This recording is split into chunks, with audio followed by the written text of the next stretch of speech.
You want to get better sleep? This is Dr. Amber Lyda, and I'm going to be going over some tips and tricks to improve the quality and the quantity of your sleep. Let's start with some really basic things. If we think back, and we're going to use some common sense here, to the conditions under which our ancestors, all of these thousands of years of evolving, the conditions under which they fell asleep, we can mimic those. So let's think back, even to caveman days. When we fell asleep, it was because light became dimmer. So if you can mimic that in your own room, getting rid of any extra lighting that you possibly can. So for me, that involves getting that black electrical tape and putting it over all of those very obnoxious little red lights that are on all of our electronic equipment. It means not looking at my cell phone before I'm falling asleep. I know that one's really, really hard. But it's important because that light triggers the brain to think that it's time to be awake. So I know that's a habit for a lot of us, but it's an important habit to break. So mimicking light conditions is one thing. Mimicking temperature conditions is another.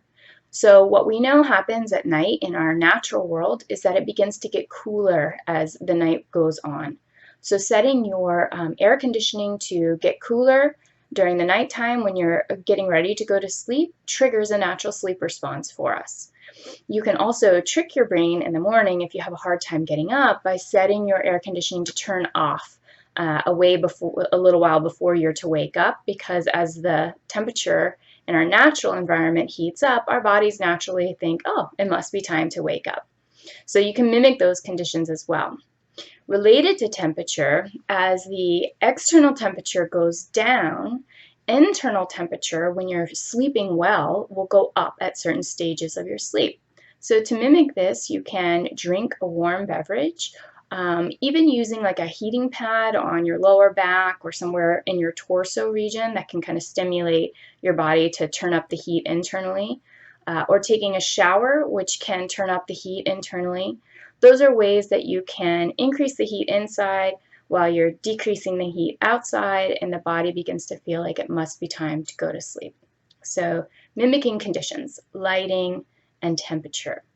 You also notice that at night in our natural environment, sound goes down. So I know for a lot of people, they watch TV to help them fall asleep.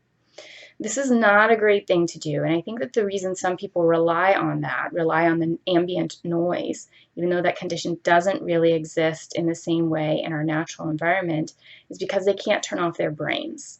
And so they use the TV as a distraction from thoughts that would otherwise keep them awake.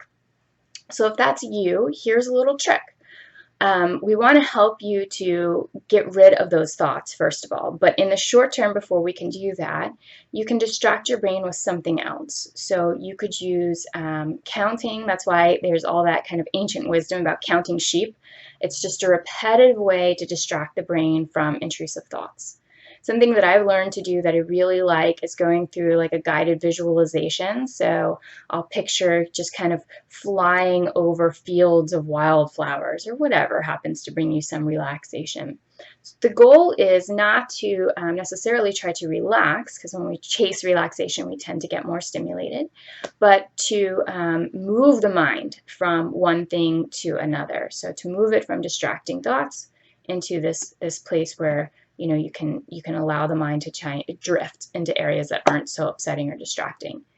If you find that the mind keeps coming back to thoughts like, oh gosh, I have to do this tomorrow, I don't want to forget to do this task, you can keep a notebook by your bed and a little pen and just jot it down. And that's a way to give your brain permission to stop doing the work of holding on to it, because you have it written down and you'll get to it tomorrow.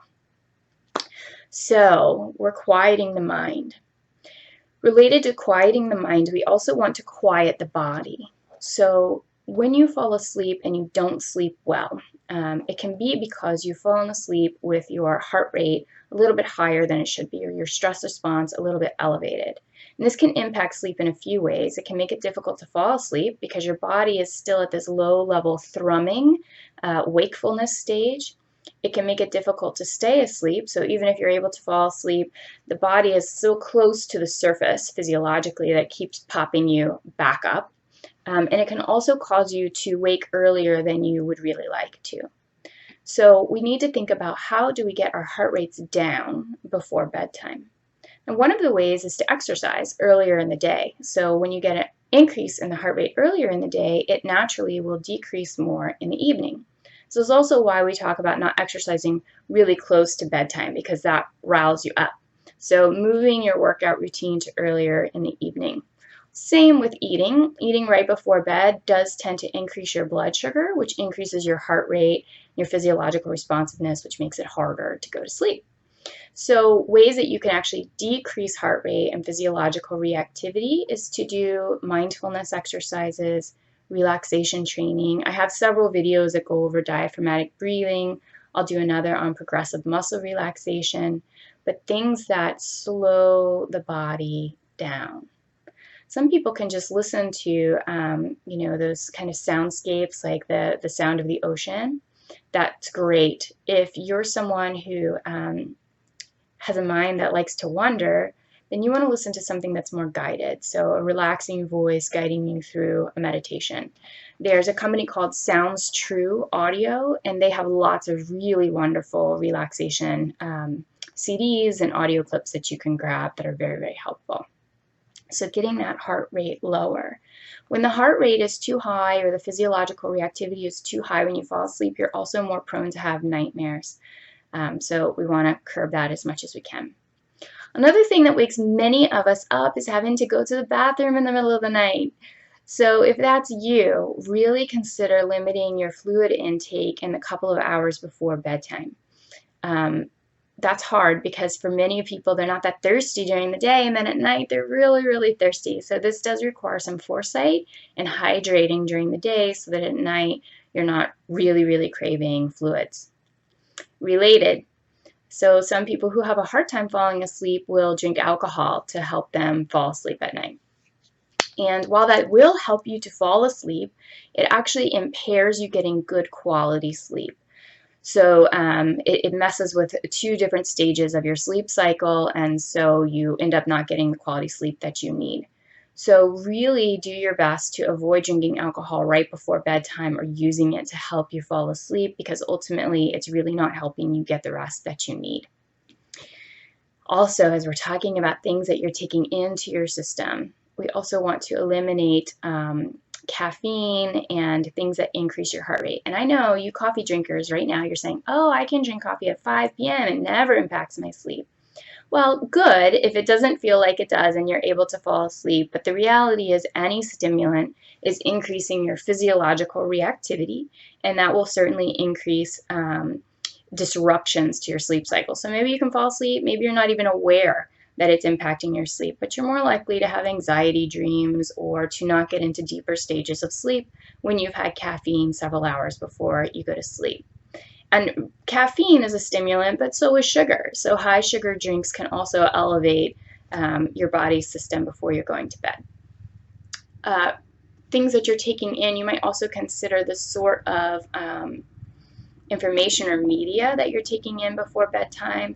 So as much as I really like thriller type of shows, I will not watch that right before I'm going to bed, because your mind will hold on to images and content that it took in most recently before it fell asleep. So I don't really want that showing up in my dreams, whether I remember them or not. I also know that when I watch Law & Order SVU, my heart rate is going to get a little higher even if I'm not aware of that, and then that's going to impact the quality of sleep that I have. So if you're watching TV in the couple of hours before bed, make sure that you're watching shows that really aren't going to increase your reactivity. So nature shows are good. Same with reading. So if you're someone who reads before bed, which is a really great way to help you fall asleep because it's a lower level stimulus than some of the other things that we tend to do, using like the Kindle Paperwhite is a great idea, because unlike the lights, like the itty bitty book lights you have to get for physical books, or even some of the other reading devices like your phone, the Kindle White does not put off the same kind of LCD that keeps your brain stimulated and thinking that it's daytime. So keep an eye on that level of stimulation too. And I guess lastly, let's cover conditioning. So conditioning just means those things that get paired together. So if you, let's say, do homework in bed or do some work in bed on your laptop, your bed is getting paired with activities that require mental activity.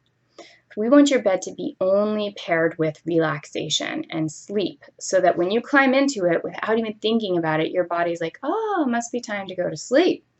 So as much as possible, get out of the habit of doing activities in bed like work, even watching like high stimulus shows on TV. Do that in the living room. Don't do that in your bedroom.